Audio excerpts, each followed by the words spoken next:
ఆయన బోరును ఏడ్చాడట, ప్రాయశ్చిత్తపడ్డాడు. దేవుడు ఆయన్ని క్షమించి తిరిగి రక్షణనిచ్చాడు. మనం బలహీనులమే, కానీ మనం నిరాశపడాల్సిన అవసరం లేదు. క్షమించు అని అడిగితే నేడే నీవు నాతో ఉంటావు అని ప్రభువు చెప్తారు దొంగవానితో.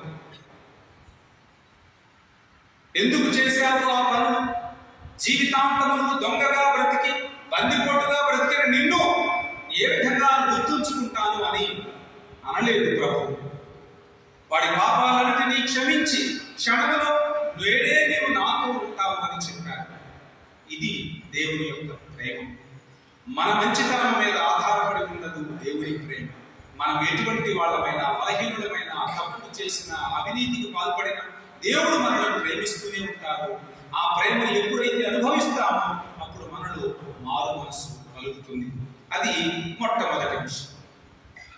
ఆ తరువాత యేసు ప్రభువు గెత్సెమనే తోటలోనికి వెళతారు. ఆవేదన చెందుతున్నారు.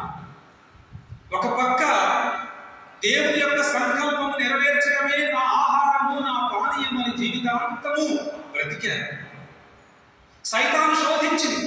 ఎందుకయ్యా నీవు దేవుని చిత్తము నెరవేర్చడమే నా ఆహారము, పానీయం అని అంటున్నావు? రొట్టెలను, ఈ రాళ్లను రొట్టెలుగా మార్చుకో, తిను.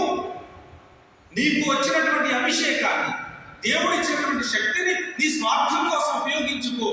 ఎందుకు దేవునికి విశ్వసనీయంగా ఉండాలని శ్రమిస్తున్నావు అని ఎన్నోసార్లు యేసు ప్రభువుని సైతాను శోధిస్తూనే వచ్చింది.